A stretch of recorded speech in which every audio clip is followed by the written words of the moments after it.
Queridos, quem quer ouvir a palavra de Deus essa manhã? Eu também quero ouvir. Essa palavra que nós iremos falar hoje, ela já falou comigo, já falou ao meu coração. E eu creio que o Senhor tem muito para falar conosco esta manhã. Amém? Queridos, nesse mês de abril, nós estamos com uma série de mensagens sobre quem é Jesus, não é? Quem é Jesus? Nós já aprendemos que Ele é Senhor e Mestre, nós já aprendemos que Ele é o bom pastor e hoje nós aprenderemos que Ele é amigo de pecadores. O nosso Deus, Ele é amigo de pecadores. Ele é meu amigo, Ele é seu amigo. Amém? Então, queridos, vamos orar comigo, pedir para que o Espírito Santo fale conosco esta manhã. Pai querido, obrigada, Senhor Jesus, por esta manhã, Senhor, na Tua presença. Senhor, usa a minha vida, Senhor, como instrumento em Tuas mãos, Senhor. Que não seja eu, Senhor, mas seja o Teu Espírito Santo falando através de mim, Senhor Jesus. Pai querido, que o nosso coração seja terra fértil para receber a Tua palavra, Senhor, e para praticar e dar bons frutos, Senhor. Senhor Jesus, que essa palavra venha transformar a nossa vida, a nossa identidade, Senhor, em nome de Jesus. Amém. Amém, queridos? Nós vamos ler alguns textos essa manhã, e o primeiro texto que nós iremos ler está lá em Lucas, no capítulo 7, no versículo 34.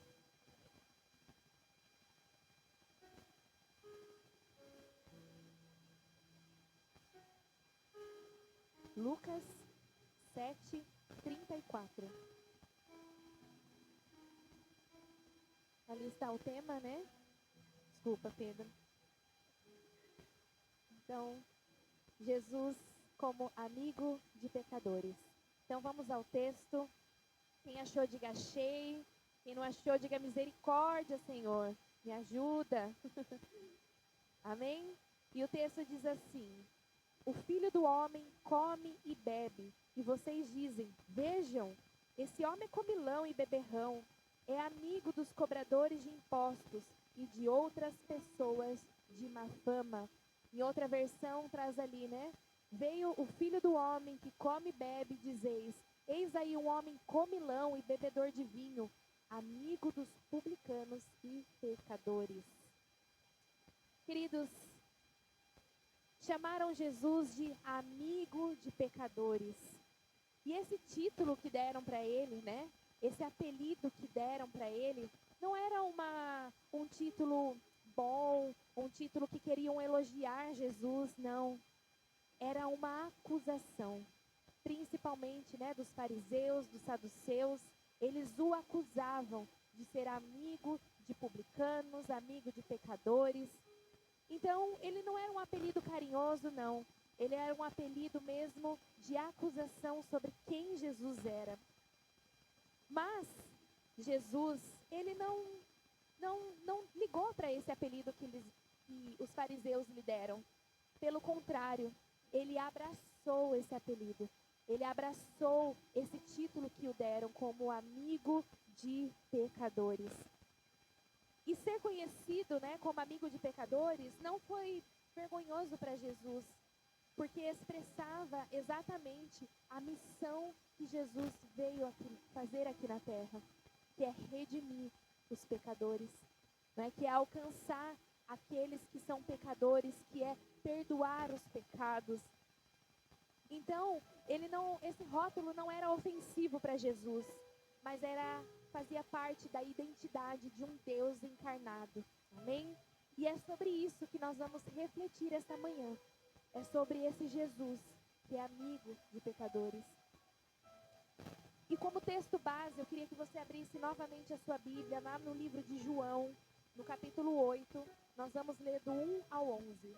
João 8, do 1 ao 11. Eu vou ler a versão com vocês, porque a minha está diferente. Amém?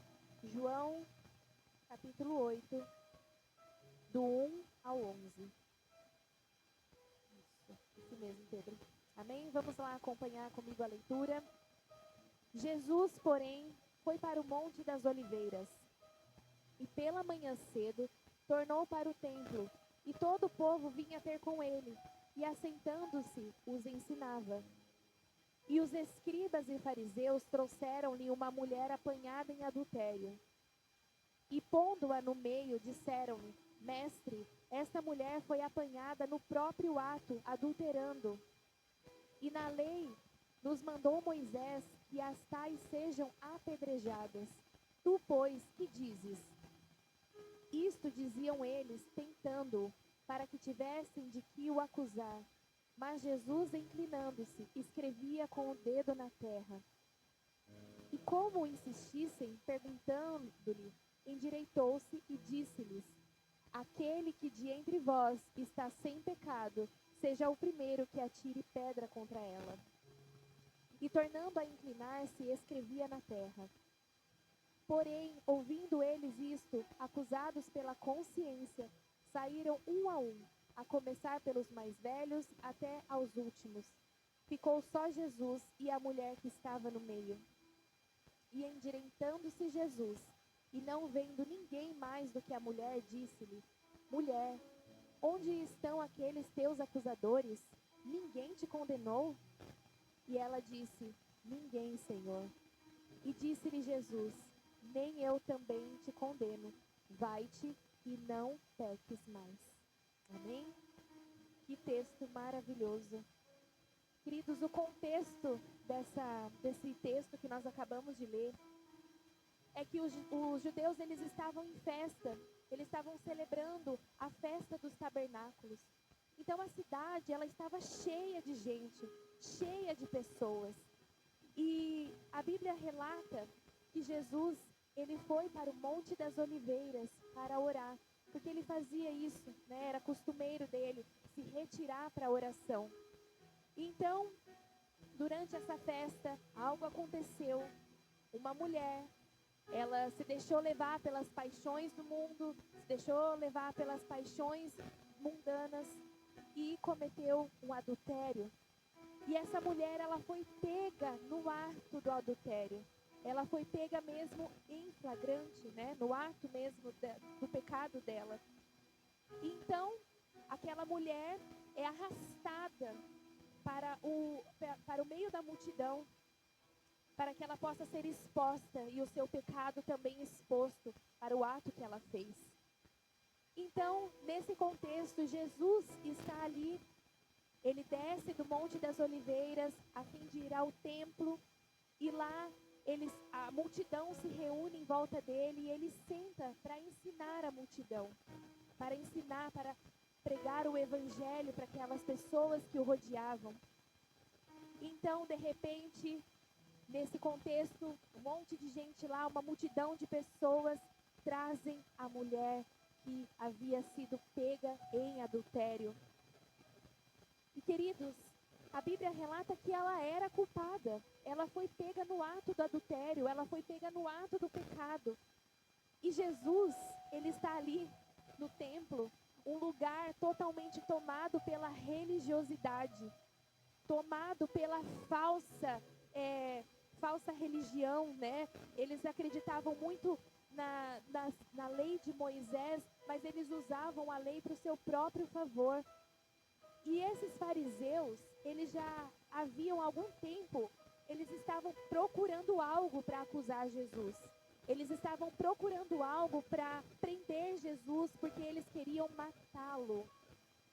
E então eles estavam desesperados à procura de alguma coisa que incriminasse Jesus e eles pudessem executar o plano deles, que era matar Jesus. E, queridos, quando isso acontece, quando essa mulher ela é pega ali em adultério, é a oportunidade perfeita que os fariseus tinham para que pudessem armar uma armadilha para Jesus, para que eles pudessem ali pegar Jesus numa armadilha a fim de o acusarem, a fim de o prenderem e o matarem. Esses fariseus, eles não estavam preocupados com cumprir a lei de Moisés. Eles não estavam preocupados com a santidade do povo de Israel. Eles não estavam preocupados na pureza daquela mulher. Eles não estavam preocupados com a família daquela mulher e também do homem, né, que ela adulterou. Eles não estavam preocupados com nada disso. Eles usaram aquela mulher, eles usaram o pecado daquela mulher para que pudessem fazer uma armadilha contra Jesus. E de alguma forma, Jesus ir contra a lei de Moisés e ser acusado por isso. Só que, queridos, quando alguém era pego em adultério, nessa época, ela era sim acusada, né? Ela era culpada daquilo. Mas ela não era culpada sozinha. A lei de Moisés também dizia que o homem pego em adultério também era para ser acusado, condenado e morto. A gente vê isso, queridos, lá em Deuteronômio. Eu vou abrir aqui rapidinho. Opa, agora não vai ser rapidinho. Deuteronômio 22, 22.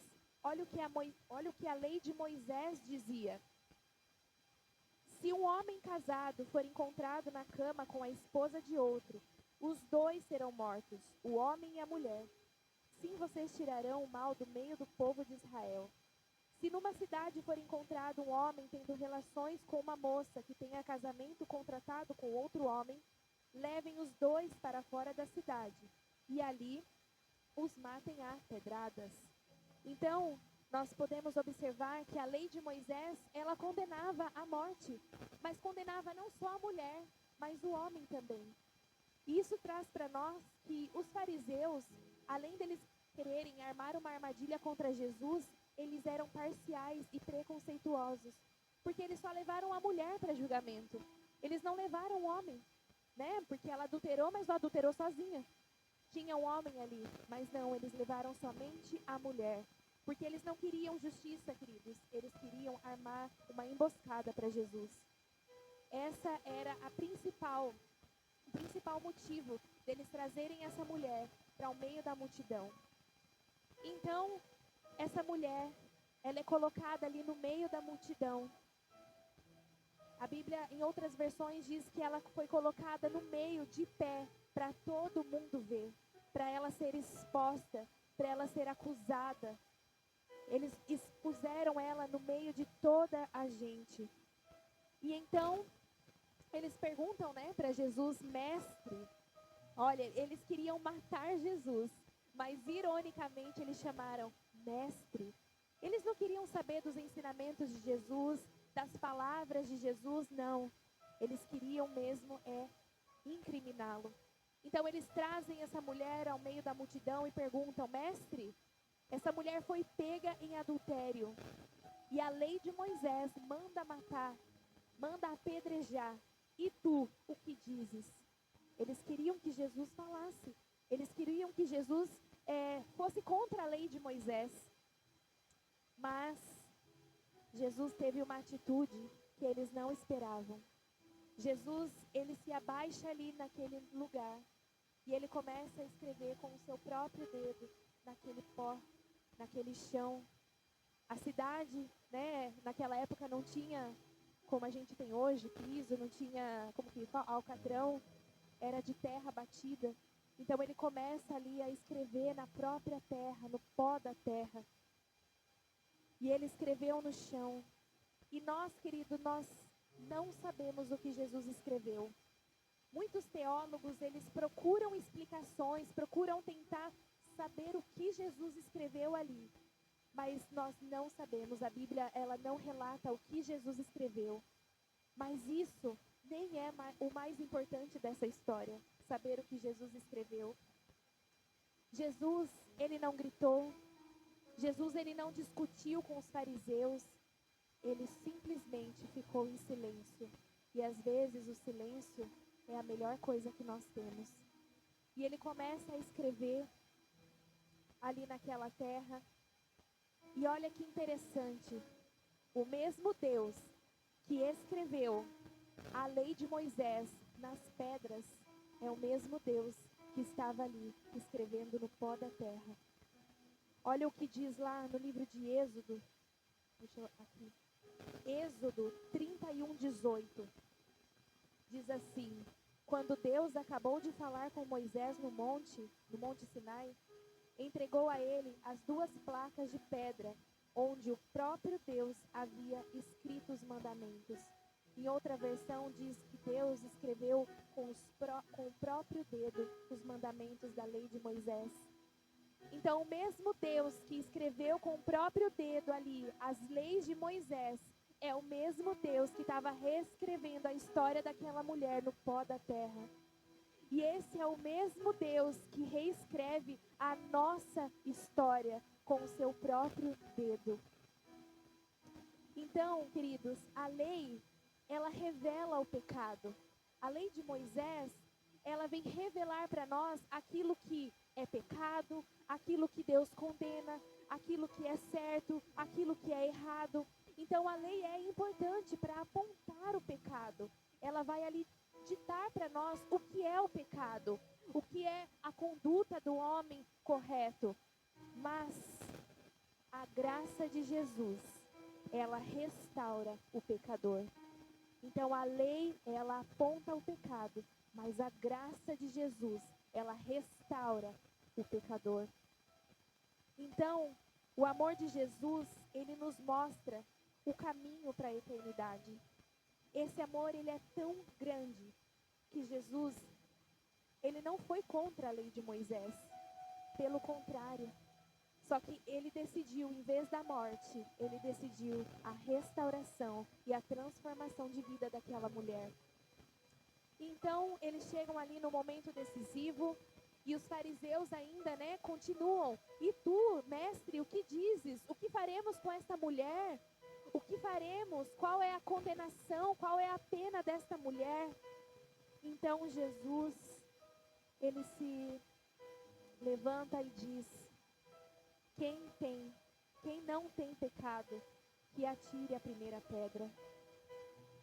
Isso para os fariseus, queridos, fez com que eles tivessem ali, a consciência deles pesou na hora.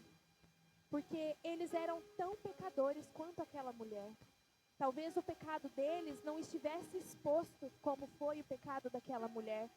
Às vezes o pecado deles estavam ali escondidos, mas quando Jesus disse isso, quando Deus que lê os nossos pensamentos, quando o Deus que sabe o que a gente está pensando, antes mesmo da gente fazer e falar, disse: quem não tem pecados, que atire a primeira pedra. Então nessa ocasião, nesse momento, as pedras caem, as vozes se calam e os acusadores foram embora. Um a um. A palavra diz que começaram a ir embora desde os mais velhos até os mais jovens, porque eles eram tão pecadores quanto aquela mulher. Então, nesse momento, a falsa religião, ela se retira, mas a graça de Jesus, ela permanece. A graça de Jesus, ela nos alcançou, ela nos alcança todos os dias. Quando nós pecamos, mesmo por não achar que estamos pecando, a graça de Jesus, ela pode nos alcançar. E então, depois que todos os fariseus ali se retiraram, que não sobrou mais ninguém para acusar aquela mulher, quando não sobrou mais ninguém com pedras nas mãos, Jesus, ele olha para ela e a chama de mulher. E esse termo que Jesus usou, mulher, era um termo de dignidade, queridos. É o mesmo termo que Jesus usou lá em Caná da Galileia, quando ele fez aquele milagre no casamento, da multiplicação ali que transformou a água em vinho.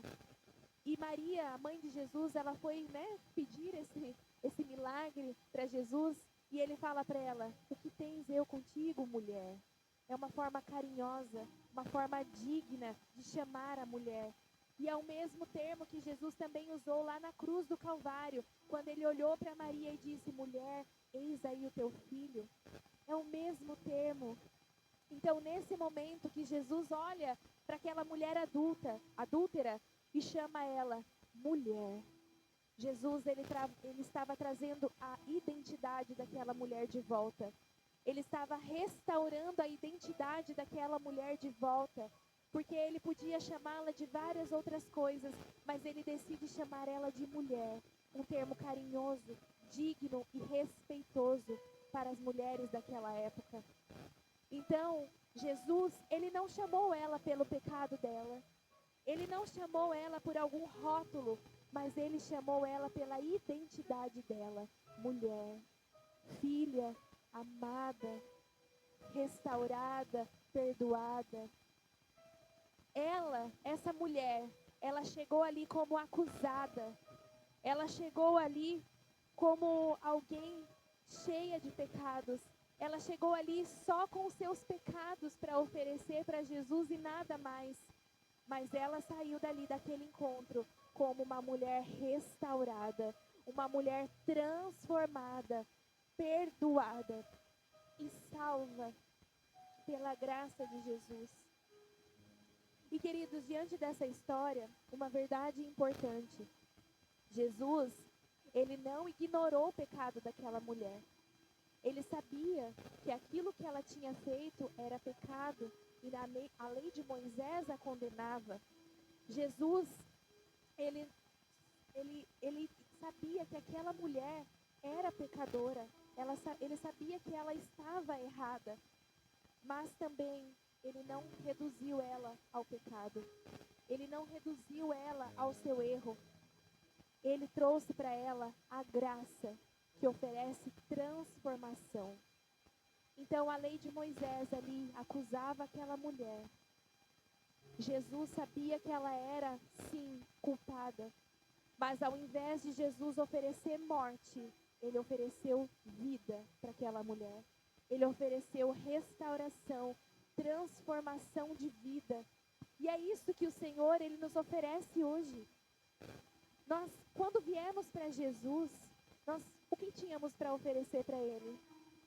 Somente os nossos pecados. Nós tínhamos para oferecer.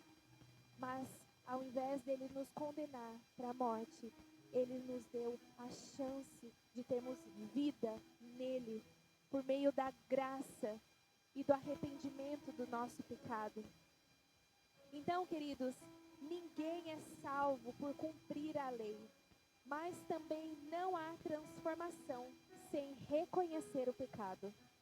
Não tem como eu e você sermos transformados sem a gente reconhecer o nosso pecado.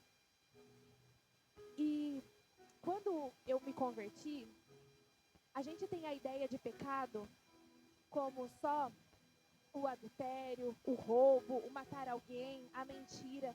Mas a Bíblia traz várias outras coisas. Jesus, no Novo Testamento, em suas palavras, ele traz várias outras coisas que é pecado também. E nós precisamos reconhecer o nosso pecado, porque não há transformação de vida sem reconhecimento do pecado. E antes da nossa conversão, vem a convicção. Então, quando eu tenho convicção do meu pecado, eu me arrependo de todo o meu coração. E aí sim, eu tenho uma conversão de vida. Eu estava indo para uma direção que me levava para a morte. Mas a partir do momento que eu reconheço os meus pecados, eu me arrependo, eu aceito, eu creio que Jesus é o meu Senhor e o meu Salvador, eu tenho uma conversão. Eu já não vou mais para o caminho da morte, mas eu vou para o caminho da salvação, o caminho da vida, o caminho da eternidade com Cristo. Aleluia. Igreja, uma coisa importante, arrependimento não é remorso. Porque o remorso, a gente faz alguma coisa de errado, a gente sente culpa, mas a gente continua igual. No outro dia, eu já estou fazendo de novo. Eu faço algo de errado, sinto culpa, mas no outro dia eu estou fazendo de novo. Isso é remorso. E Cristo não nos chamou para termos remorso, mas Cristo nos chamou para termos arrependimento. E o arrependimento é mudar a direção. É aquilo que eu fazia antes, eu não faço mais. Porque eu tenho convicção, eu tenho consciência de que aquilo desagrada ao Senhor. Então eu vou me arrepender e eu não vou fazer mais. Isso é arrependimento genuíno. É mudar a sua direção, é convergir para outra direção, é não fazer mais. O perdão, queridos, não é desculpa para continuar errando. Tem gente que erra, mas fala, mas Deus perdoa. Mas Deus perdoa. É um falso arrependimento. Porque quando você não quer mais aquilo, você abandona. Você deixa de lado, você não faz mais. Então, o perdão do Senhor não é desculpa para continuar errando, mas é o ponto de partida para uma nova vida.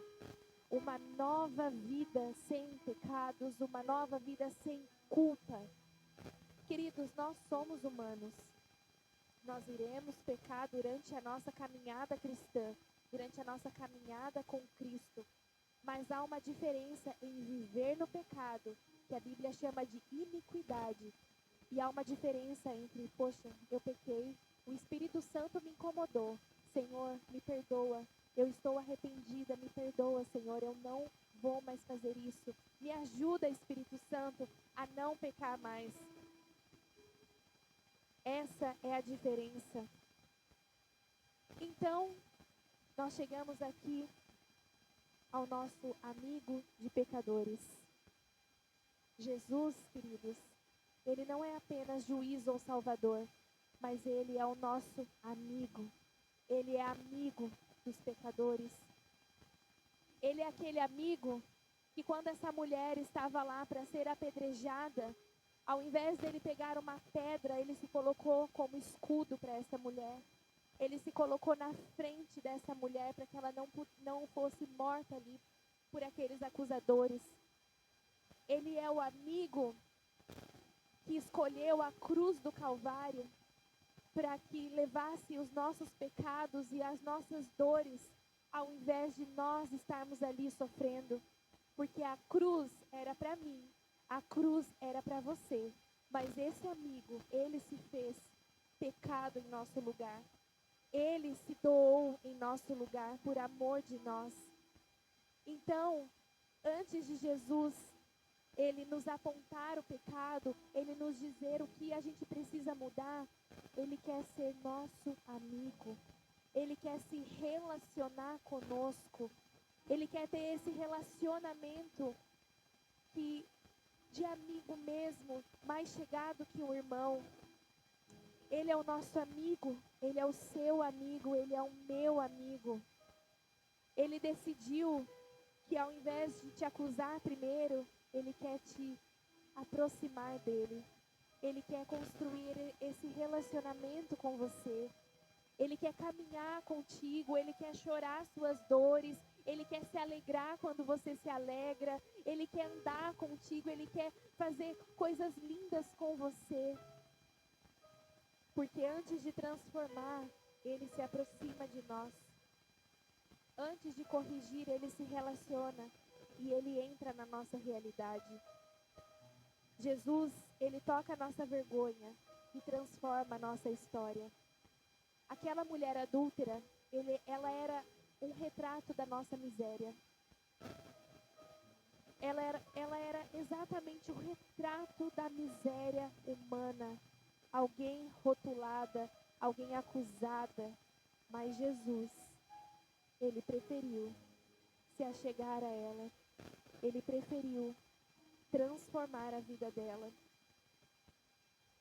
E, queridos, eu conheço a maioria de vocês aqui esta manhã, mas às vezes a gente não conhece a pessoa por inteira, às vezes a gente não conhece as lutas que essa pessoa está travando, as dificuldades que vocês estão passando. Então, talvez hoje, esta manhã, você se sinta como aquela mulher. Você se sinta exposta, você se sinta rotulada, cansada, carregando culpa. Você se sinta preso no pecado ao ponto de você não achar saída, de você achar que não tem mais saída para isso. Mas a mensagem é clara para nós essa manhã. Jesus, ele não está aqui esta manhã para te condenar. Ele está aqui para te restaurar.